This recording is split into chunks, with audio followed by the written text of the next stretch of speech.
दिखाई पड़ते होंगे, औरों को तो आप भी जीते हुए दिखाई पड़ते हो। आपसे भी पीछे लोग हैं जो आपको समझते हैं पा लिया आपने, जीत गए संसार में। लेकिन भीतर से अगर हम आदमी को देखें तो एक एक आदमी हारा हुआ है। संसार पराजय की लंबी कथा है, वहां जीत होती ही नहीं, वहां जीत हो ही नहीं सकती, वो संसार का स्वभाव नहीं। वहां हार ही नियति है, किसी की नहीं, किसी व्यक्ति की नहीं, संसार में होने की नियति ही हार है। वहां हारना ही होगा, वहां कोई कभी जीतता नहीं। वहां हम नहीं जीत पाए जहां क्षुद्र था, स्वप्न था, शंकर कहते हैं माया है, वो माया में भी हार गए।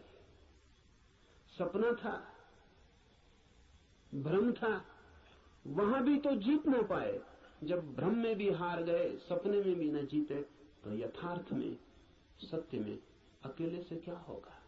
प्रार्थना का अर्थ है संसार में पराजित हुए व्यक्ति का यह अनुभव कि जन्मों जन्मों तक चेष्टा करके मैं हार गया, क्षुद्र में तो विराट में मेरी सामर्थ्य। इसलिए प्रार्थना, इसलिए सारे जगत को पुकारा है ऋषि ने कि मुझे साथ देना।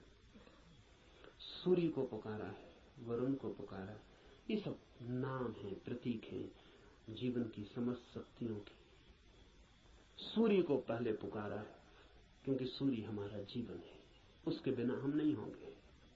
हमारे भीतर सूर्य ही जीता है, जलता है। उधर सूर्य बुझ जाए, यहां हम बुझ जाए। सूर्य ही हमारा प्राण है, इसलिए पुकारा। कहा वायु को नमस्कार है, विशेष रूप से वायु को नमस्कार कहा है इस प्रार्थना में, क्योंकि तुम प्रत्यक्ष ब्रह्म हो। अजीब सी बात है,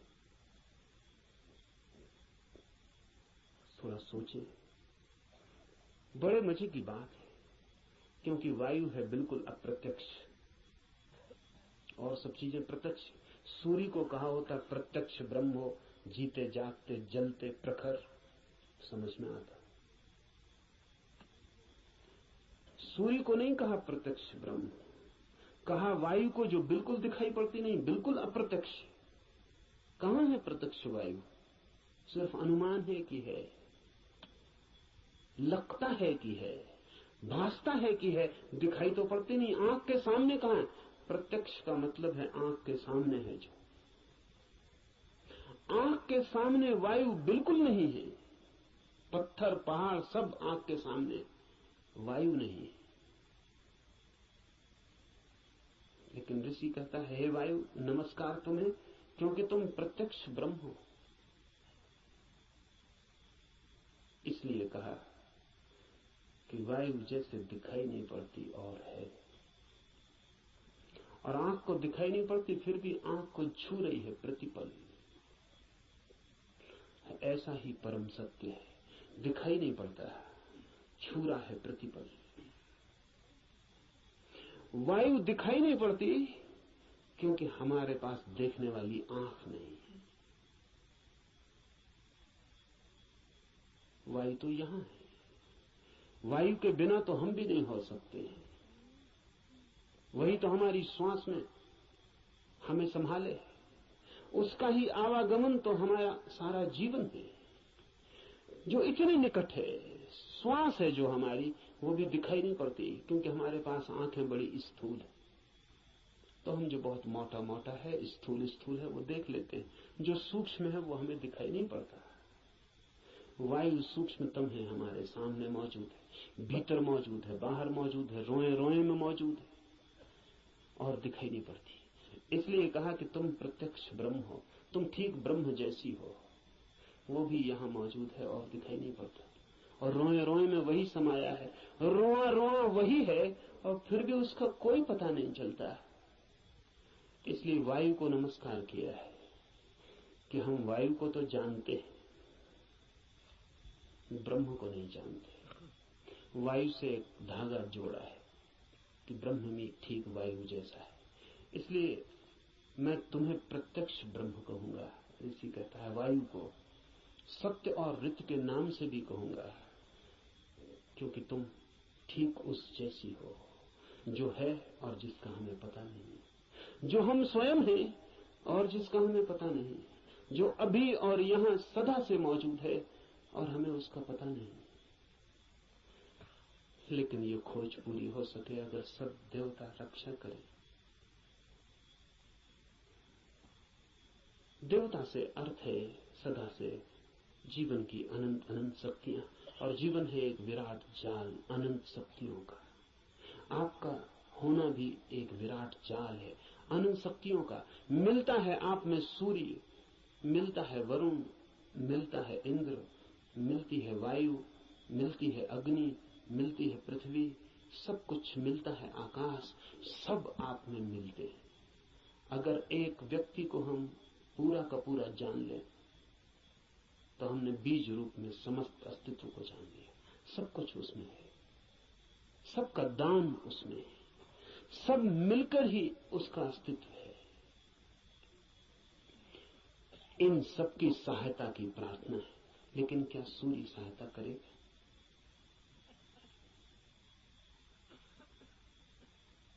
ये सवाल उठता ही है। प्रार्थना भी की तो क्या सूर्य सहायता करेगा? प्रार्थना भी की तो क्या वायु सहायक हो जाएगी? प्रार्थना भी की तो पृथ्वी क्या सहायता करेगी? पृथ्वी की सहायता और सूर्य की सहायता का सवाल नहीं है। आपने प्रार्थना की, यही बड़ी सहायता है। इसे थोड़ा ठीक से समझ लें। कोई सूर्य आके आपको सहायता नहीं करेगा, लेकिन आपने प्रार्थना की, इसका जो परिणाम है वो सूर्य पर नहीं होगा, आप पर होगा। क्योंकि प्रार्थना करने वाला चित्त हो जाता है विनम्र, प्रार्थना करने वाला चित्त हो जाता है असहाय, प्रार्थना करने वाला चित्त स्वीकार कर लेता है इस बात को कि मुझ अकेले से नहीं होगा। प्रार्थना करने वाला चित्त मिटने को तैयार हो जाता है। प्रार्थना करने वाला चित्त अपने अहंकार को, इस भाव को कि मैं कर सकता हूं, छोड़ देता है। इसके परिणाम होते हैं।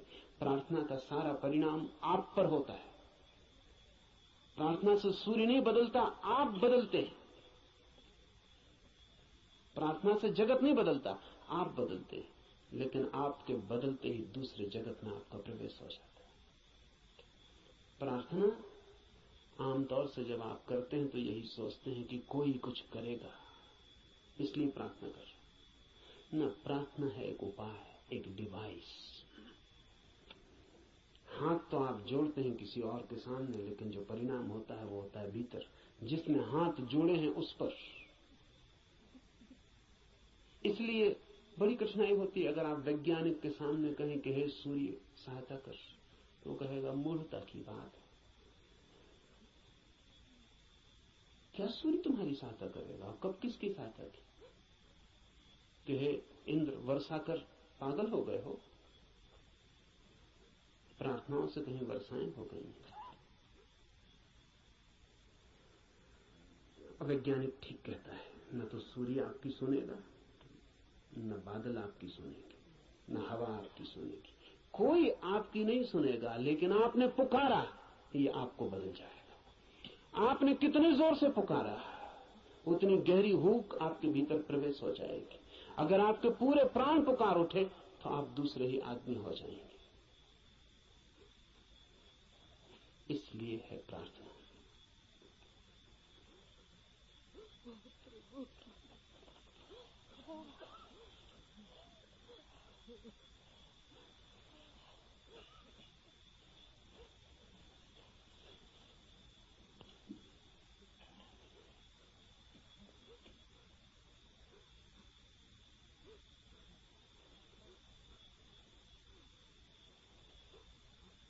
Jean-Paul Sartre has named his autobiography Words.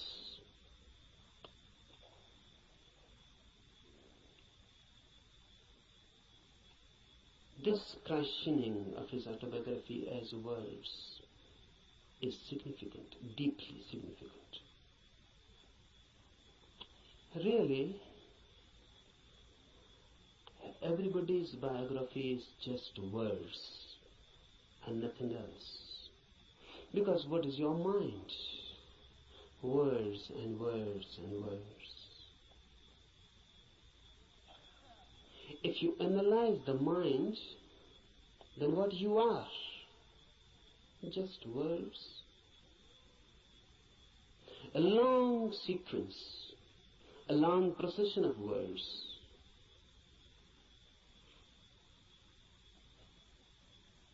This is everybody's autobiography.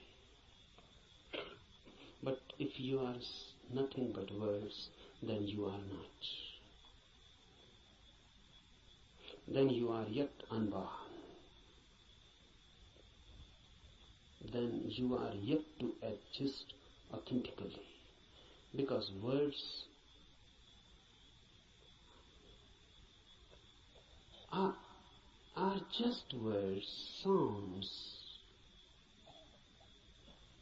They mean something, but basically they are meaningless.